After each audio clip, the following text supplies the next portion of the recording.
인간의 몸에는 병에 걸리도록 설계된 프로그램은 없다. 하지만 완벽한 평형 혹은 균형 상태를 유지하면서 균형이 무너졌을 때 다시 균형을 잡도록 하는 프로그램이 많다. 건강해지려는 것은 인간의 본성이지만 이러한 프로그램들이 효과적으로 작동하는 전제 조건을 충족시키는 것은 우리가 해야 할 일이다.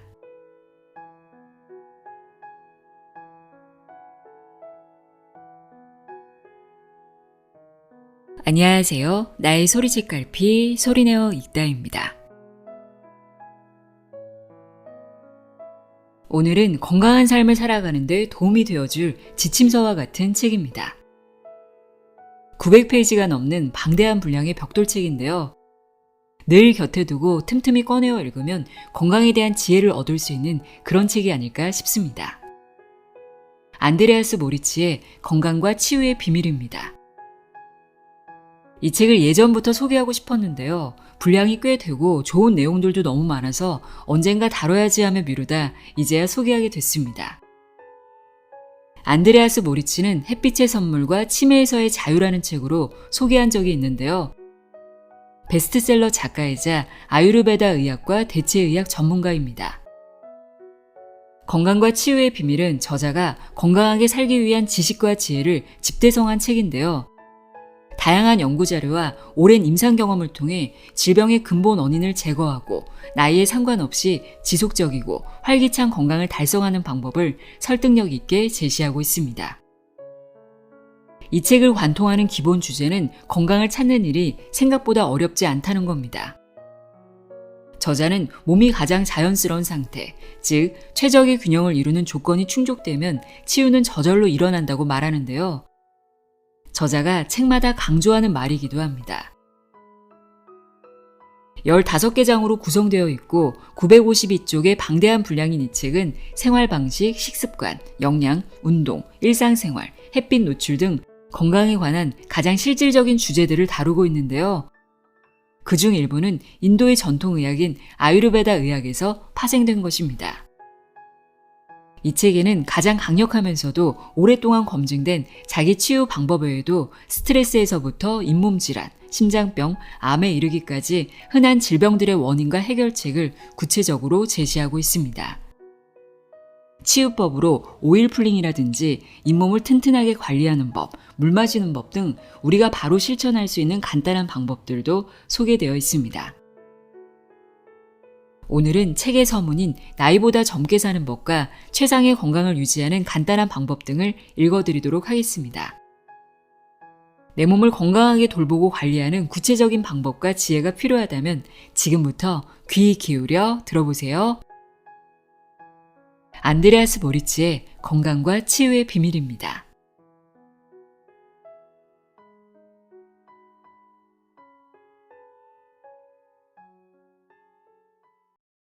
서문. 나이보다 더 젊고 건강하게 사는 법.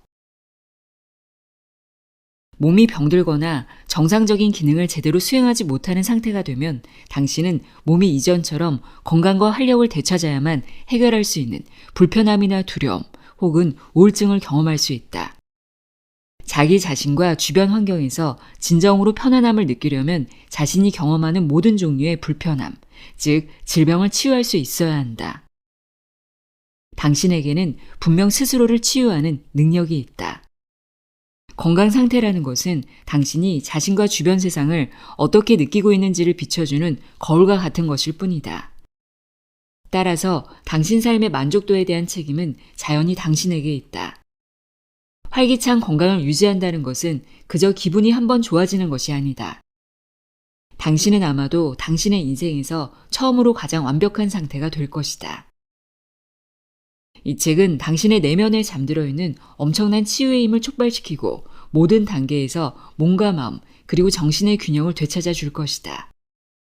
자기 안에 갖고 있는 치유의 힘을 사용할 때 창조적이고 성공적이면서 보람 있는 인생의 근간이 되는 만족감을 항상 유지할 수 있다. 병에 걸리거나 비정상적으로 빠른 노화가 진행된다면 당신은 아마도 즉효가 있는 것처럼 보이는 치료법을 찾아 길을 쓰고 달려들 것이다. 오늘날 거의 대부분의 질병에는 그에 상응하는 약이나 치료법이 마련되어 있다. 당신은 은연중에 통증과 같은 질병의 증상을 억누르거나 제거하면 질병의 뿌리까지 함께 제거할 수 있는 것처럼 생각하도록 길들여져 왔다. 이러한 근거 없는 믿음이 우리 마음속에 깊이 각인되어 있는 것처럼 보인다. 여기에는 우리에게 오로지 대증요법에 의한 치료법만 제공하는 의학산업의 1차적인 책임이 있다. 물론 빨리 병이 낫길 바라는 우리 자신의 성급함도 이러한 속성치료를 이끌어내는 주범 중 하나다. 하지만 원인은 다스리지 않은 채 증상만 제거할 때마다 지속적인 건강과 활력을 위해 필요한 균형을 다시 찾는 길은 점점 더 멀어질 뿐이다. 결과적으로 진정한 건강을 찾는 일은 한낱 꿈에 불과한 것이 되고 우리는 스스로를 좋지 못한 건강 상태에 빠뜨리면서 인생이 뭐 그렇지 혹은 어차피 우리는 어떤 병이든 걸려 죽게 될 운명인걸 따위의 말을 내뱉으며 자유할 수도 있다.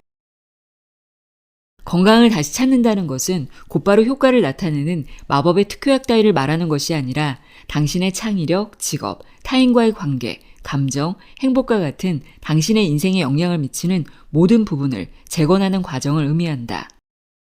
몇 알의 비타민제나 새로운 특효약이나 수술 혹은 심지어 대체 의학적인 치료법이 몇 년 동안 방치해 쌓인 나쁜 요소들을 순식간에 제거해 줄 수 있다고 믿는 것은 너무나 순진한 생각이다. 우리 몸은 지금까지 적절한 영양 공급을 받지 못하거나 수면 및 운동 부족과 같은 엄청난 부담을 몇 년 동안 견뎌야만 했을 수도 있다. 이 책은 나이 혹은 이전의 건강 상태와는 무관하게 우리 몸의 균형을 만들고 계속 유지하는 데 가장 중요한 전제 조건들을 갖추는 것에 대한 이야기다. 당신은 이 책을 통해 자기 자신의 건강에 스스로 책임지는 것을 시작으로 당신 인생의 모든 면에서 균형을 바로잡아줄 열쇠를 찾을 수 있다. 이 책은 생활 방식, 식습관, 영양, 운동, 일상생활, 햇빛 노출 등 건강에 관한 가장 실질적인 주제들을 다루는데 그중 일부는 고대 인도의 전통의학, 아유르베다 의학에서 파생된 것이다. 글자 그대로 생명의 과학을 뜻하는 아유르베다는 가장 오래되고 완벽한 고대의 자연 치유 시스템이다. 당신은 이 책을 통해 아유르베다가 오랜 세월 입증해온 치유와 장수의 비밀에 대한 통찰력을 발견하는 것 외에도 신체적, 정신적, 영적 행복에 기적처럼 영향을 미치는 매우 효과적이고 심오한 여러 가지 정화 절차를 적용하는 방법을 배울 것이다. 이 책에서 간략히 설명한 과학적 지식과 상식들은 당신이 건강과 젊음을 되찾을 수 있도록 동기부여를 할 것이다. 또한 이 책은 대부분의 흔한 질병들과 모든 사람이 알아야만 하는 잘못 인식되고 있는 의학적 치료 행위들에 대해서도 조명하고 있다.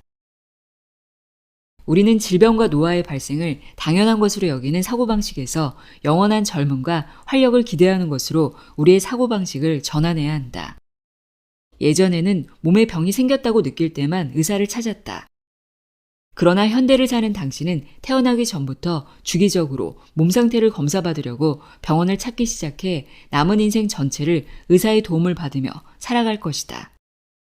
특히 인간은 나이 들면서 때때로 의학적 도움이 필요한 연약한 존재라는 일반적으로 받아들여지는 믿음은 노화라 불리는 신비한 힘에 의해 어두운 시간의 터널로 끌려가면서 통제불능의 느낌을 일으키게 한다.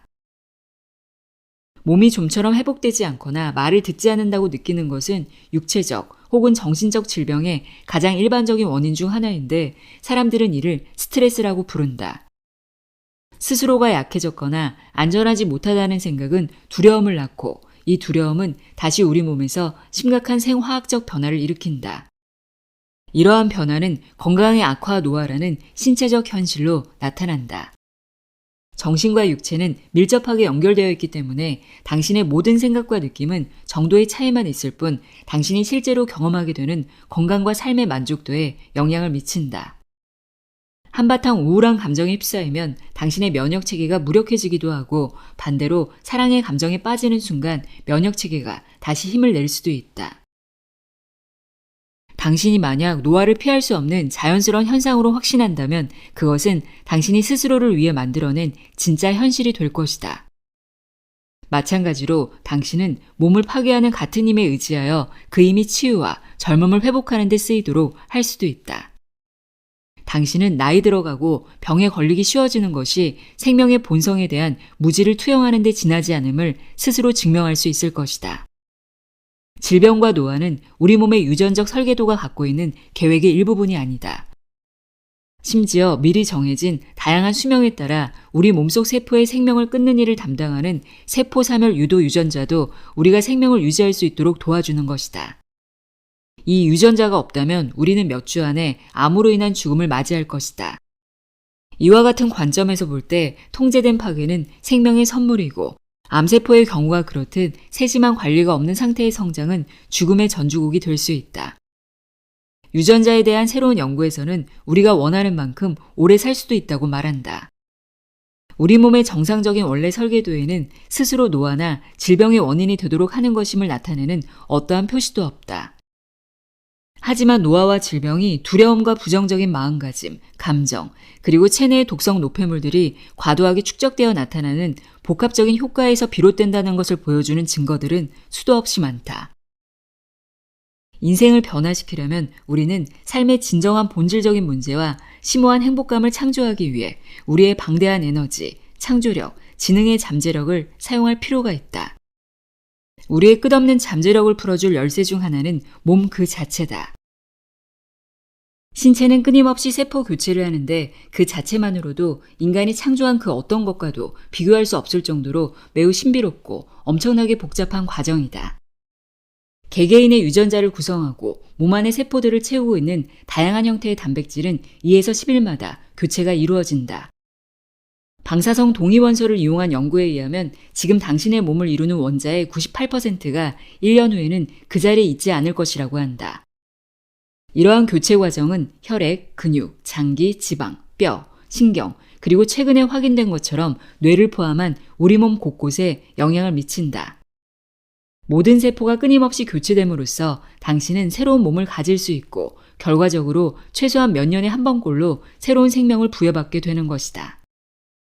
당신은 이 책을 통해 노화의 시계를 멈추고 실제 나이보다 훨씬 더 젊고 건강하게 만들어주는 신체의 선천적 메커니즘을 배우게 될 것이다.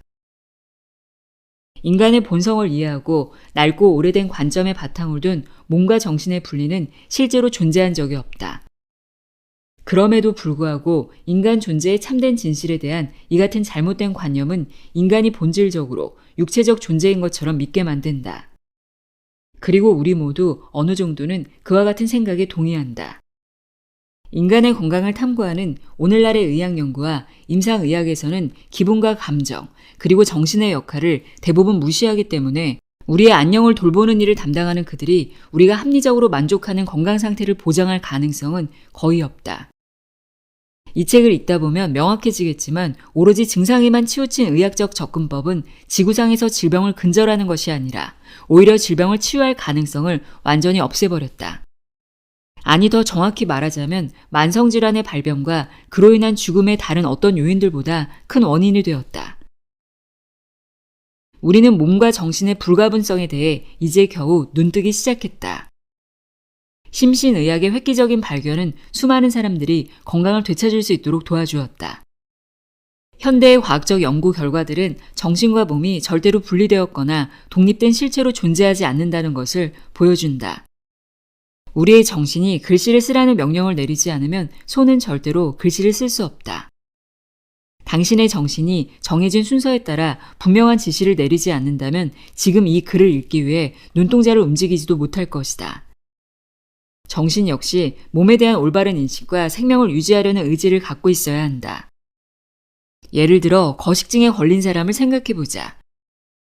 그 사람의 사고는 스스로가 뚱뚱하다고 믿도록 왜곡되어 있기 때문에 음식을 먹고자 하는 욕구가 심각하게 저하되거나 없어져서 몸이 쇠약해지고 심하면 생명을 잃을 수도 있다. 따라서 정신과 몸은 직접적으로 연결되어 있고 상호 의존적인 관계다. 우리의 생명은 몸과 정신의 초지능에 의해 통제된다. 이러한 감독관이 없으면 1초에 1조 개 이상의 생화학 반응을 일으키는 60조에서 100조에 이르는 우리 몸의 세포들은 우주가 해체될 때 생길 수 있는 만큼의 혼돈과 혼란을 만들어낼 것이다. 또한 당신은 근심 걱정 때문에 복통이 찾아오거나 혹은 매우 고통스러운 소식을 전해 듣고 기절할 때 정신과 몸의 밀접한 상호관계를 경험할 것이다. 어떤 사람들은 고통스러운 사건으로 인해 하룻밤 사이에 머리카락이 반백이 되어 나타나기도 하고, 또 어떤 사람들은 당황스러운 상황에 놓이면 얼굴이 빨개지기도 한다. 심장 동맥이 막혀 있는지 여부와 상관없이 단순한 분노나 극심한 불안감 때문에 심근경색이 올 수도 있다. 모든 생각과 감정은 뇌와 몸 안의 모든 부분에서 즉시 생화학적인 화합물로 변환되고, 그 결과 신체적 특성과 기능의 변화를 가져온다. 실제로 모든 정신활동은 우리에게 감정이라는 특별한 느낌을 남긴다. 감정은 정신적 자극과 신체적 변화 두 가지 모두에 의해 만들어지고, 언제든 그 사람의 현재 건강 상태를 총체적으로 표현한다. 정신적 체험에 반응하여 호르몬을 분비하는 우리 몸의 내분비계는 그야말로 몸 안의 개인 약국이면서도 약값은 전혀 들지 않는다. 몸 안의 약국에서는 당신이 필요로 하는 어떤 약이든 만들 수 있고, 당신 자신이 적절한 처방전을 쓰는 약사가 된다. 당신의 정서 반응 혹은 특정 사건이나 상황에 대한 반응에 따라 만들어지는 약과 그 약의 역할이 달라진다. 이때 만들어지는 약에는 스트레스 호르몬인 아드레날린, 코르티솔, 콜레스테롤 등이 포함될 수 있다. 예를 들어 분노나 두려움 혹은 거부감에 대한 반응으로 이러한 호르몬들이 분비되어 혈류 속으로 방출되면 당신의 생명을 구할 수도 있겠지만, 이와 같은 호르몬들이 멈추지 않고 계속 분비된다면 혈관벽에 손상을 주고 면역체계를 약화시킬 수도 있다. 반면에 당신의 행복한 감정은 엔드로핀, 세로토닌, 인터류킨 같은 쾌락과 만족의 경험들과 연관된 다른 약물로 나타난다.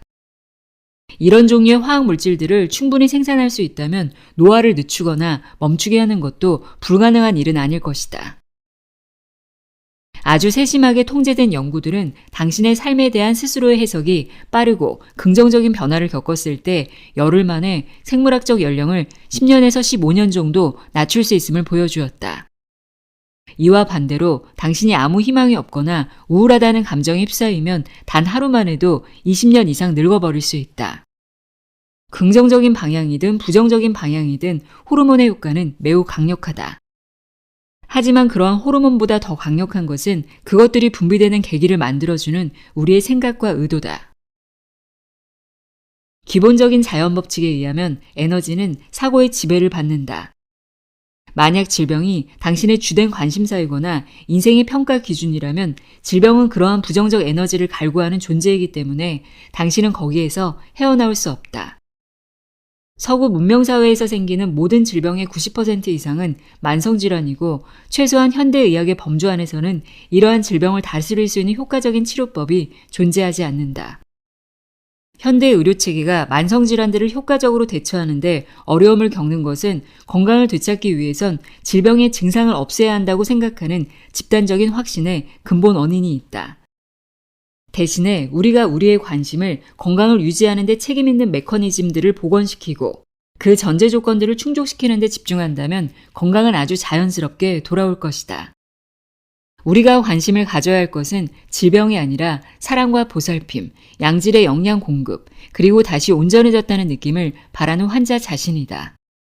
균형을 잃은 정신과 몸을 치유하기 위해 필요한 가장 중요한 경험은 자신의 건강을 스스로 관리할 수 있게 되고, 그것이 무엇이든 몸 안에 있는 폐색과 불균형을 제거할 때 느끼는 행복의 경험이다. 이는 정신과 육체와 영혼을 즐겁게 하는 스스로의 힘을 북돋는 과정이다. 행복한 사람들은 아무리 자주 감기 바이러스에 노출되어도 감기에 잘 걸리지 않는다는 사실을 보여주는 매우 흥미로운 연구가 있다.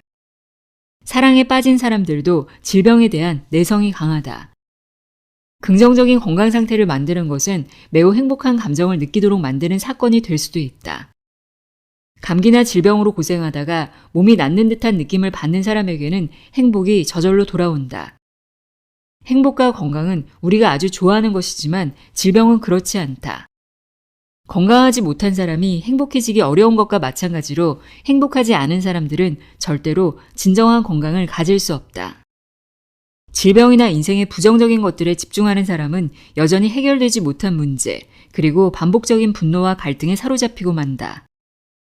이것은 결국 강력한 면역 억제 효과를 나타내고 진정한 치유를 방해한다.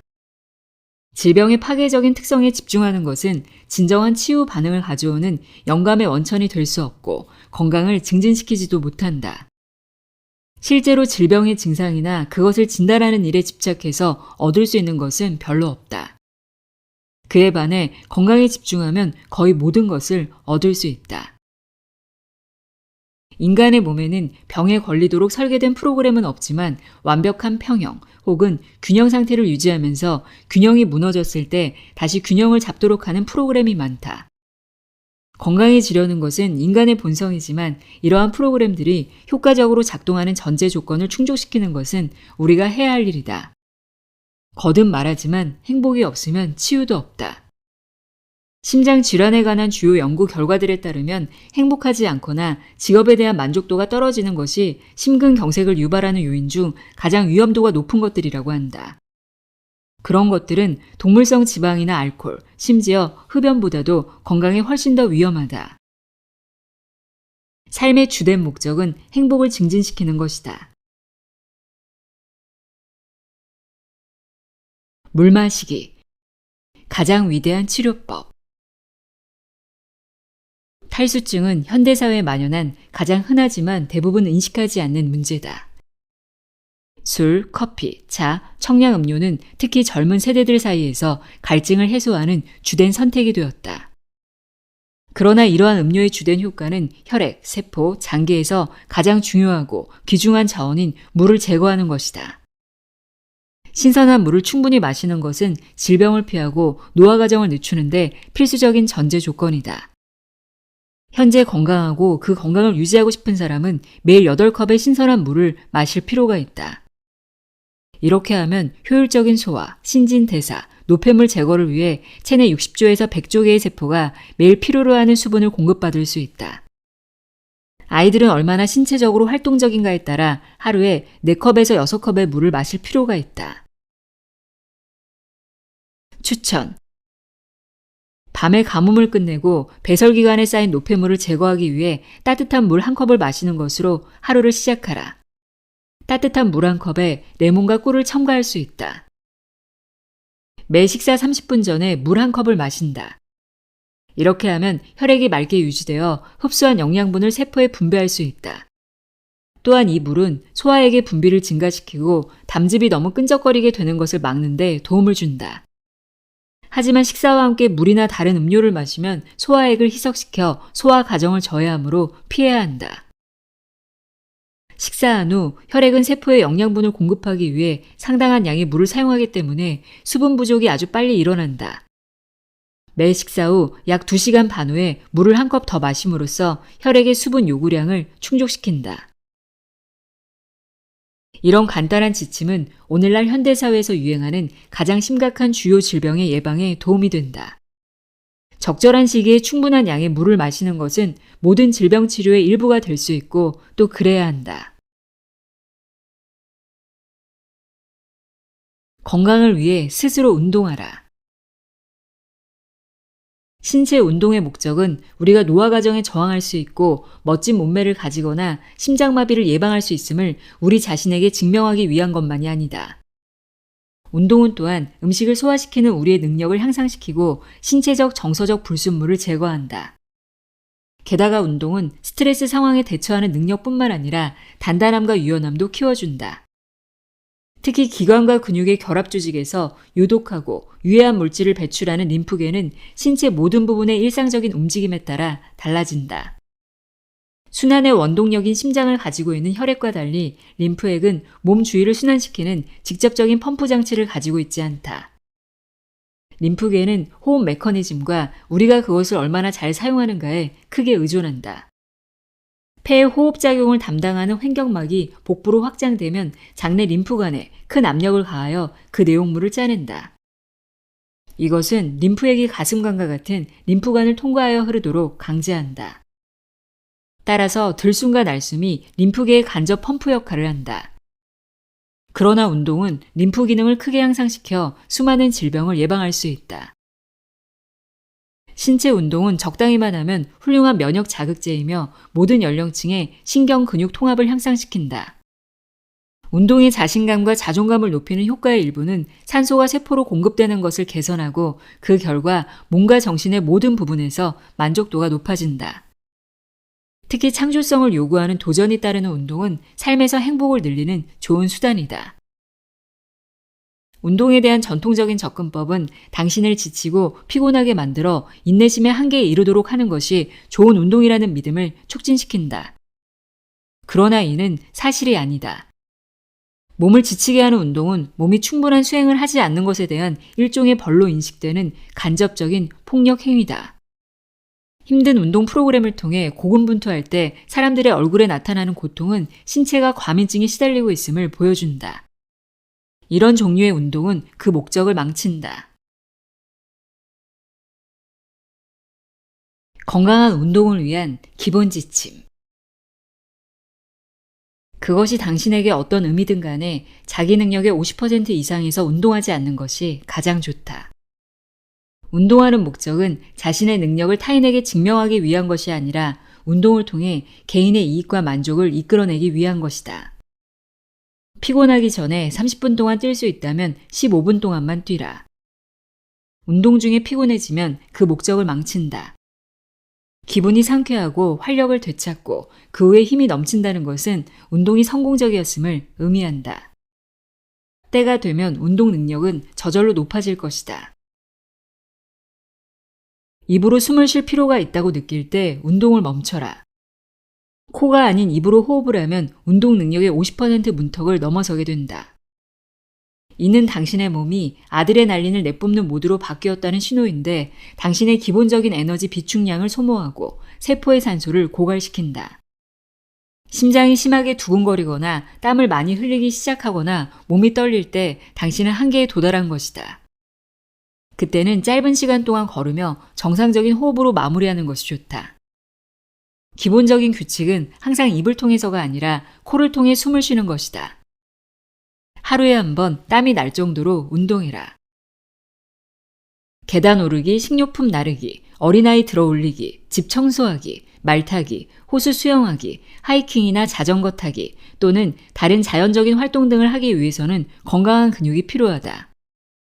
근육의 긴장도와 힘을 높이는 가장 좋은 방법은 심장과 근육을 움직여 숨이 헐떡일 정도로 빠르게 끌어올리는 것이고 이어 활동량이 적은 순간이 뒤따르는 것이다.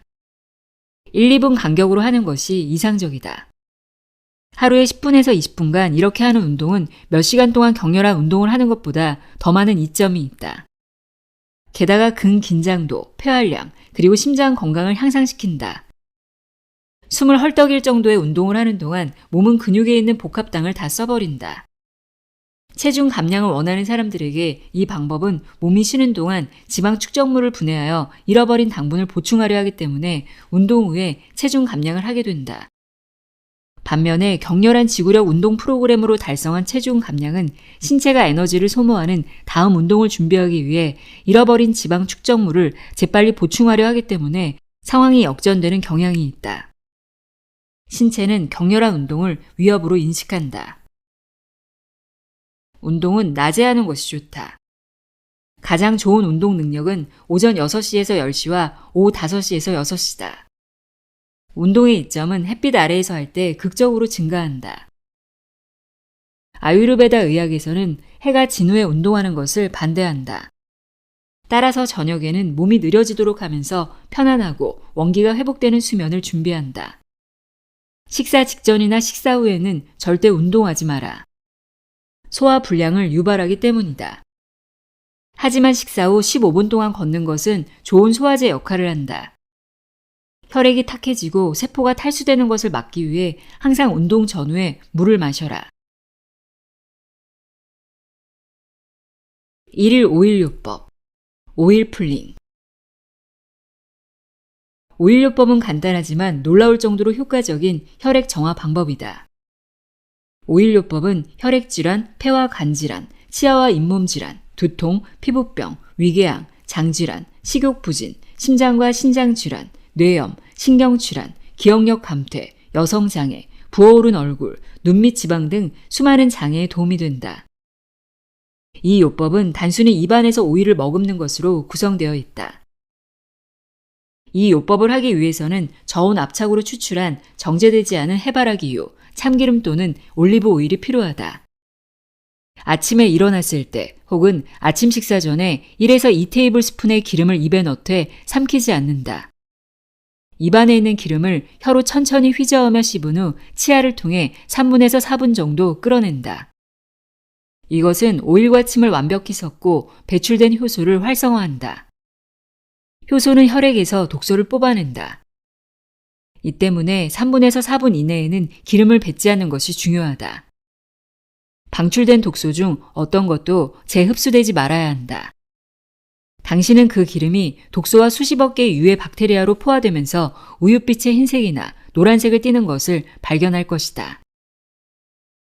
최상의 결과를 얻으려면 이 과정을 2번 더 반복한다. 불편함을 느낄 때는 한 번만 한다. 그런 다음 베이킹소다 2분의 1티스푼이나 정제되지 않은 천일염을 소량의 물에 녹여 입을 헹군다. 이 용액은 오일과 독소를 모두 제거한다. 입이 깨끗한지 확인하기 위해 이를 닦는 것도 좋다. 이때 혀를 닦는 것도 권한다. 오일 풀링의 가시적인 효과로는 잇몸 출혈 제거와 치아 미백 등이 있다. 질병이 있을 때는 하루에 3번 할 수 있는데 반드시 공복 상태에서 해야 한다. 오일 요법은 간에서 제거하거나 해독할 수 없는 독소를 혈액에서 제거하기 때문에 간 기능을 크게 완화하고 지원한다. 또한 이것은 몸 전체 시스템에도 이익이 된다. 잇몸과 치아 치유. 미국 보건복지부에 의한 1980년 조사는 치과 의사들의 일과 시간 중 단 5%만 잇몸 질환을 치료하는 데 사용되었으며 발치되는 치아 대부분이 잇몸 질환으로 인한 것이라는 결론을 내렸다. 이 결과는 이후로도 변하지 않았고 실제로는 오히려 더 나빠졌다. 노스캐롤라이나에서 치과 당국이 실시한 연구에 따르면 미국의 잇몸 질환은 걷잡을 수 없다고 한다. 전염병과 같은 속도로 확대되고 있는 것이다. 잇몸 질환 진단과 그것의 예측 가능한 해법은 로버트 나라 박사의 30년 이상의 조사 연구와 개인적인 임상치료의 기초를 두고 있다.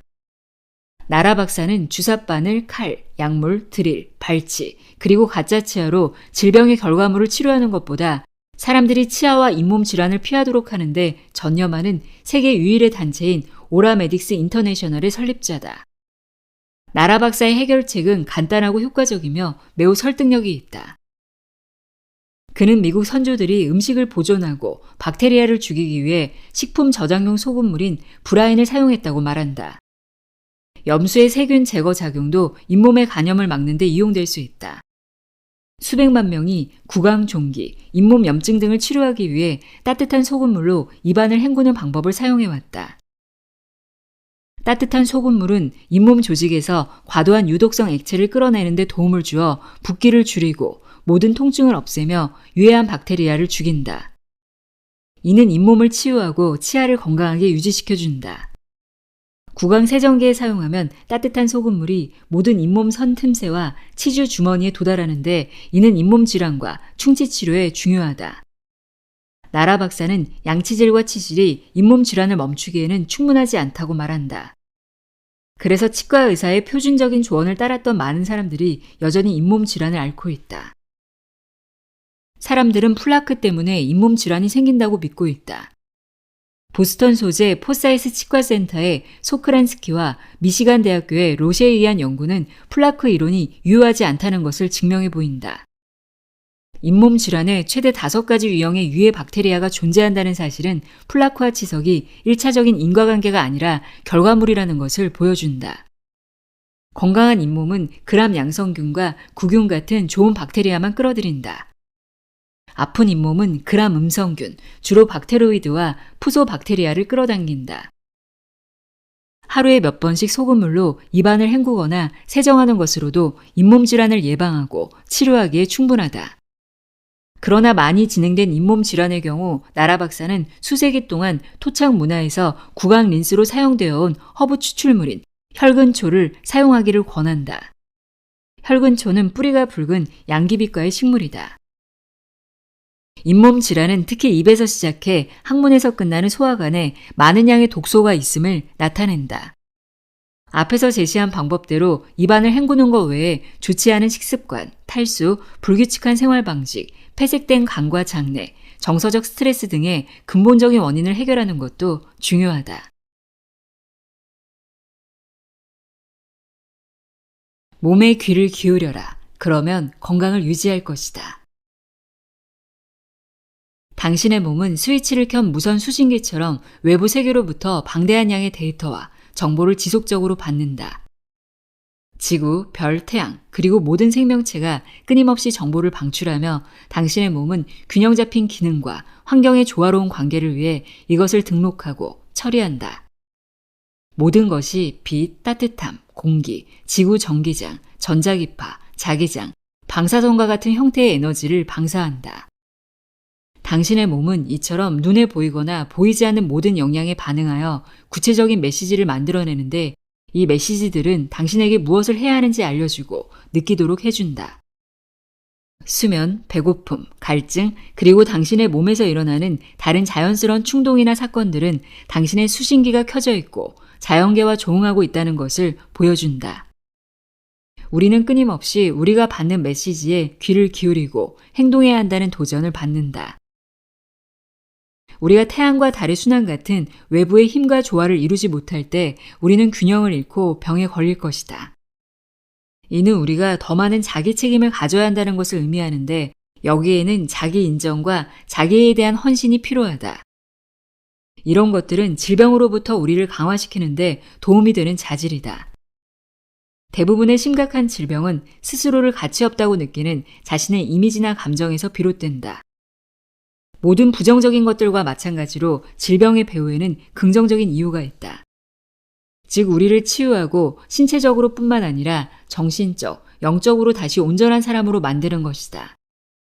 우리는 단순히 질병의 증상을 없애려고 하는 대신 질병을 통해 우리 자신과 우리가 살아가는 방식에 대한 소중한 것을 배울 수도 있다.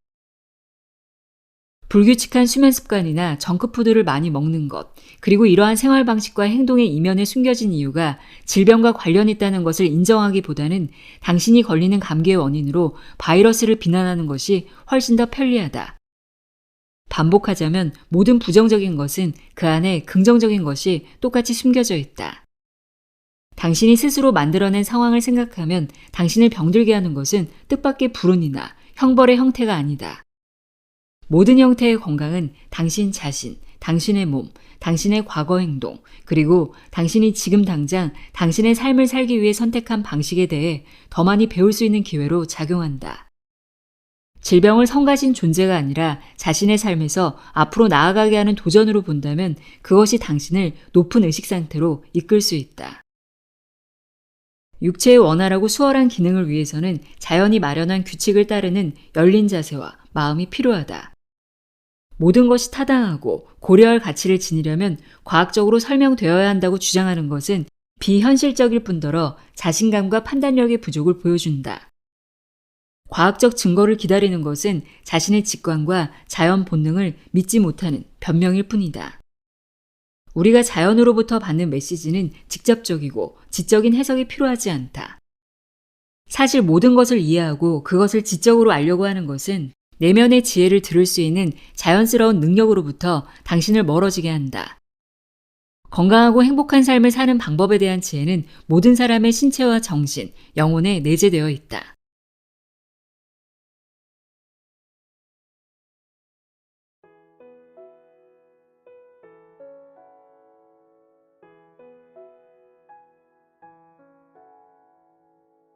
안드레아스 모리치의 건강과 치유의 비밀 읽어드렸습니다. 질병 없는 건강한 삶을 살아가고 싶다면 꼭 한번 읽어봐야 할 책이 아닌가 싶습니다. 오늘도 함께해 주셔서 고맙습니다.